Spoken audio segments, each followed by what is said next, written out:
ఓం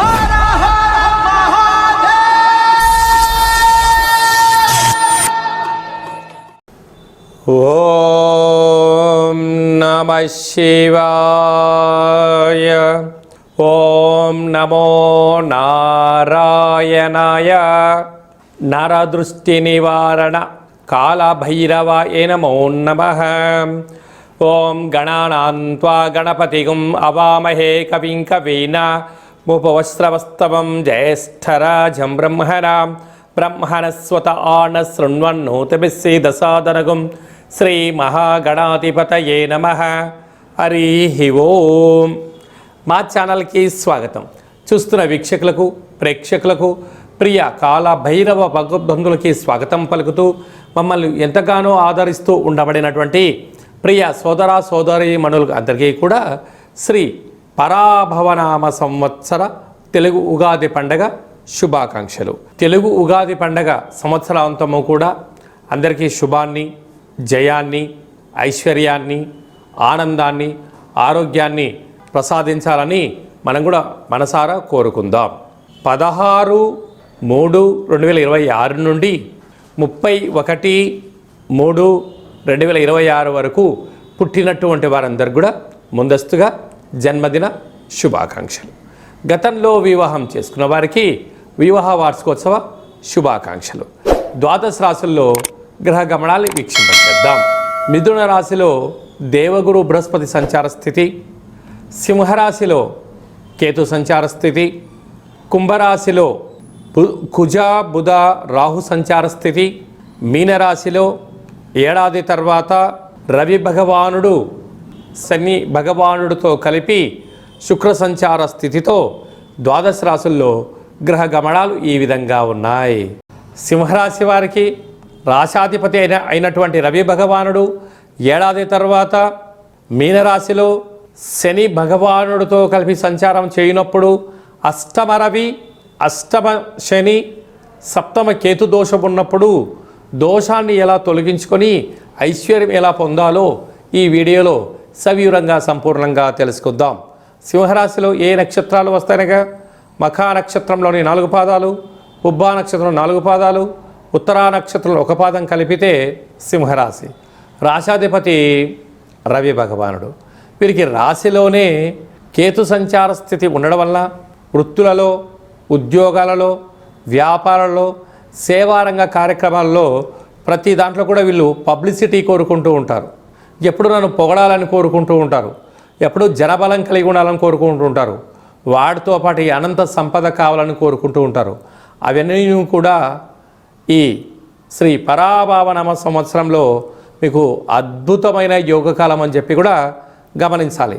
సప్తమంలో రుణరోగ శత్రుకారకుడు కుజుడు, బుద్ధికారకుడు బుధుడు, వాస్తు నరదృష్టికారకుడు రాహు సంచారం చేసినప్పుడు, కుజదోషం ఉన్నప్పుడు తెలుగు సంవత్సరాదిలో చివరి ఆదివారము, ప్రారబ్ధ ఆదివారము, మంగళవారము అంటే చివరి మంగళవారము, ప్రారబ్ధ మంగళవారము, ఉప ఆవాస దీక్ష ఉండడము, వళ్ళీ దేవసేన సుబ్రహ్మణ్యేశ్వర స్వామి యొక్క స్మరణ, పుట్టలో పాలు పోయడం, పంచభూత శాంతి పూజ కార్యక్రమం చేసుకోవడం యోగదాయకం.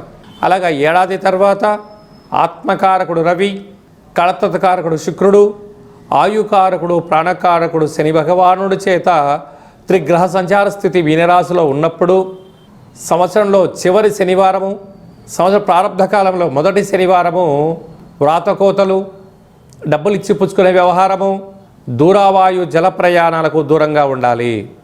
వివాదాలకు చాలా దూరంగా ఉండాలి. ప్రేమికులు, భార్యాభర్తలు, పార్ట్నర్షిప్ వ్యవహార కార్యక్రమం చేసేటువంటి వారు స్వల్పమైనటువంటి మాట తూలినను వాటిని ఓపికగా, చిరునవ్వుగా స్వీకరిస్తూ సమస్యను పెంచుకోకుండా తగ్గించుకుని ప్రయాణం చేయగలగాలి. లేకపోతే వివాదాలు, గొడవలు, పోలీస్ స్టేషన్లు, యంత్రాలతో, ఆయుధాలతో మీరు ఇబ్బంది పడుతూ పోలీస్ స్టేషన్లు, కోర్టు మెట్లెక్కే పరిస్థితి అధికంగా ఉంటుందని చెప్పి కూడా గమనించాలి. ఏకాదశ స్థానంలో దేవగురు బృహస్పతి సంచారం చేయనప్పుడు దత్తాత్రేయ స్వామి యొక్క దర్శనం, శ్రీ మేధా దక్షిణామూర్తి స్వామి యొక్క స్మరణ, సత్ప్రవర్తన, ఆరోగ్య నియమాలు, నిత్య సూర్య నమస్కారము, ఆవుకు ఆహారాన్ని అంటే పచ్చగడ్డిని కానీ నానబెట్టినటువంటి నవధాన్యములను కానీ అలా నానబెట్టిన బియ్యాన్ని కానీ ఏర్పాటు చేయగలగాలి. తెల్ల జిల్లేడు వృక్షం దగ్గర దీపం పెట్టగలగాలి. అలాగనే సాఫ్ట్వేర్ ఉద్యోగస్తులు, వ్యవసాయ సోదరీమణులు, ప్రభుత్వ రంగంలో ఉండబడిన వారు, సేవా రంగంలో ఉండబడిన వారు ఎంతో అప్రమత్తత అవసరమని చెప్పి జ్యోతిర్విజ్ఞానం తెలియచేస్తుంది. మార్చి మాసంలో ద్వితీయార్థంలో ముఖ్యమైన పండుగల గురించి క్లుప్తంగా సవివరంగా సంపూర్ణంగా తెలుసుకుందాం.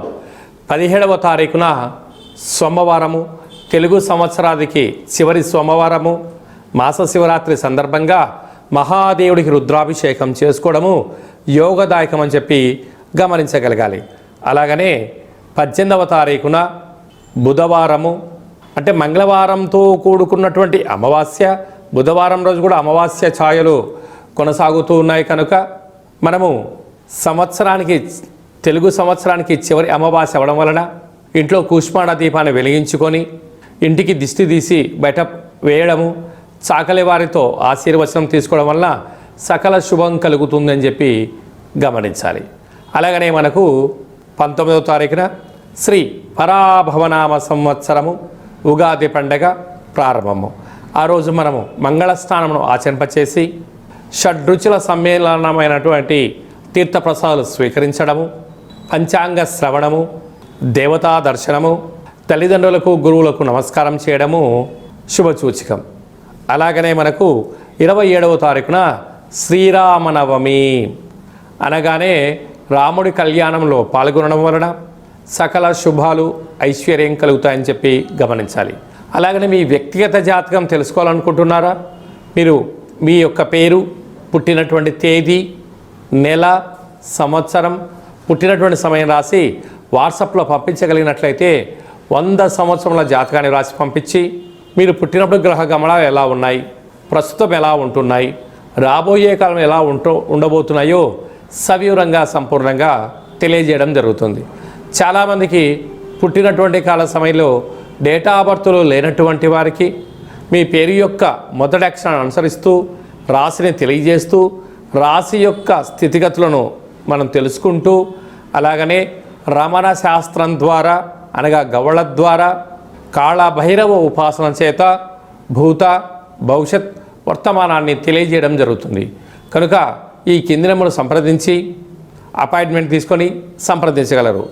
అందరికీ ఈ తెలుగు సంవత్సర ప్రారంభ కాల సమయంలో అందరికీ ఆయురారోగ్యాలు ప్రసాదించాలని శ్రీ రామచంద్ర స్వామి వారి యొక్క కళ్యాణ మహోత్సవ ఆశీస్సులు ఉండాలని కోరుకుంటూ ఆశీర్వచనం.